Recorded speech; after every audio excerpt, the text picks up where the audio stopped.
Alors bonjour à tous, nous sommes ici en direct du Printemps culturel édition 2014. Nous sommes avec Rimka et toute la famille. Comment ça va la famille Rimka? Ça va, merci, tout va bien, c'est gentil. D'accord, donc pour commencer, je vais dédier cette interview à un jeune qu'on a perdu jeudi. Ouais. Donc il est mort d'un accident, lui et son cousin. Donc il s'appelle Ismaël, il venait au centre social et c'est un jeune qu'on a perdu jeudi. Donc voilà, je vais lui dédier cette interview ici aujourd'hui. Donc première question, Rimka, on va commencer par une question simple. Peux-tu nous parler du 113 de la mafia Quinfri? Comment tu as débuté? Nos débuts ils sont simples. Hein. On était une bande de potes qui essayaient de faire de la musique tous ensemble et voilà, on y a cru plus que les autres. On a beaucoup travaillé, ce qui fait qu'à un moment donné, on a commencé à avoir des résultats et puis les gens commencent à nous approcher, voilà, des gens du métier, petit à petit, qui nous ont donné notre chance.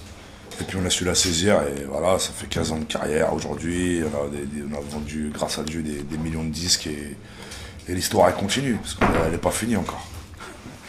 Tu peux nous parler un changement entre le tonton d'avant et le tonton de maintenant? As-tu eu un changement? De toute façon, elle a grandi, hein, et il a pris du poids, et il a mangé beaucoup de couscous, beaucoup de tagine. La cacha, elle a grossi. Le seul changement, c'est ça. Hein. Après, gros, t'as vu, on fait notre vie. On est des gens très familiales. C'est-à-dire que on privilégie la famille, donc on a quand même du recul sur le métier. Tu vois, contrairement à ce que les gens ils peuvent penser, ils pensent qu'on vit, on mange, on dort rap, mais pas du tout, frère. Et moi, quand je vais au studio, je rappe et je rentre chez moi, personne ne me parle de rap. Je suis avec ma famille, ma femme, ma mère, ma tante, mon frère, tout le monde, on parle pas de rap, tu vois. Et c'est ça aussi qui est bien, c'est que on a su garder du recul, la tête froide face à tout ça. Et t'entends quoi à travers tes textes? Tu veux défendre une cause ou bien tu t'écris juste pour décrire tu vois, essayer de changer les choses. Pour faire changer les choses en France, faut faire de la politique. Nous, on fait pas de la politique. On est des rappeurs, on fait de la musique. Maintenant, ce qui est bien avec le rap, c'est que c'est une musique à texte. Et tu peux quand même raconter des vraies choses, des choses qui touchent les gens et des vraies choses racontées. Pas parce qu'il y en a qui se servent du rap pour parler d'eux, uniquement d'eux, dire que c'est les meilleurs, etc. Moi, je vois pas le rap comme ça. Le rap, il est fait aussi pour dénoncer des choses, mettre le doigt là où ça fait mal. Tu vois, et ça peut être aussi des bonnes choses. Parce qu'il y en a, ils pensent que dans nos quartiers, il se passe que des mauvaises choses, ils croient qu'on est des sauvages. Donc à un moment donné, il faut aussi leur montrer une bonne image. Et leur dire qu'il y a beaucoup d'entraide, il y a beaucoup de solidarité aussi, tu vois. Dans ton titre, Les Favelas, quel message d'espoir tu veux leur donner? Tu les compares au quartier populaire? Ouais, moi, même le clip, on l'avait fait dans beaucoup de quartiers de France et le morceau L'espoir des favelas, c'est vraiment ça. C'était une façon de dire, regardez, Rimka, Abdelkrim de Vitry, du quartier Camille Groult, il s'en est sorti, toi t'es comme lui. Tu peux faire la même chose. Si lui y arrive, toi tu peux y arriver. Donc c'était ça le thème de ce morceau-là. Tu vois, et on a beaucoup de messages comme ça, tu vois. Et surtout, ça paraît dur à l'écoute. Quand t'écoutes, tu te dis ça cogne, mais il faut bien écouter les paroles, on dit des vraies choses.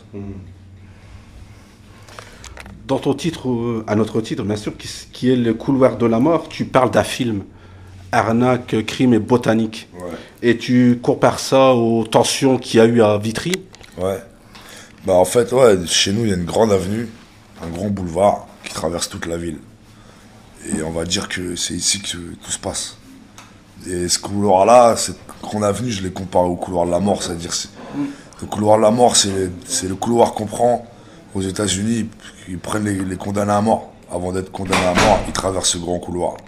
Et ils savent qu'au bout, ils vont mourir. Mais c'est un peu la comparaison que je fais dans ce morceau-là où j'explique que au bout de la ville, il y a la mort, mon frère. Tellement que cette ville, elle était maudite à l'époque où j'ai fait ce morceau-là et il se passait beaucoup d'événements dans la ville et des événements très négatifs. Des assassinats, des choses vraiment pas bien.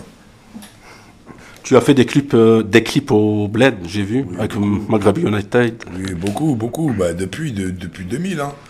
on va dire qu'on est même parmi les premiers avec le 113 à avoir fait des clips à l'étranger. En 2000, on avait déjà clippé entre l'Algérie et le Maroc pour Tonton du Bled. Qu'est-ce que tu es venu dire aujourd'hui au public sinois?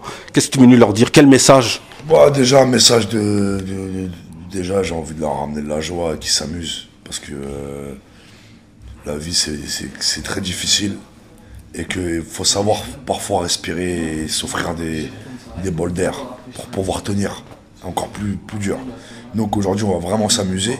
Mais malgré tout, on va faire passer des messages. Et leur expliquer que, voilà, nous on est là, on a fait de la route pour eux, on va se donner à 2000%. Et on vient des quartiers comme eux. Donc voilà, sinon on peut, ils peuvent. Bah, un dernier message, un dernier mot pour la radiothèque de Salenope. Qu'est-ce que tu dirais? Bah, je leur dirais longue vie. Et aussi, bah voilà, à mon pote Sofiane, j'espère une longue carrière de journaliste. Ah, là, je te le souhaite en tout cas, c'est un beau métier. Inch'Allah qu'on te voit à la télé, journaliste. Inch'Allah, mon pote. Sur les chaînes du bled, journaliste.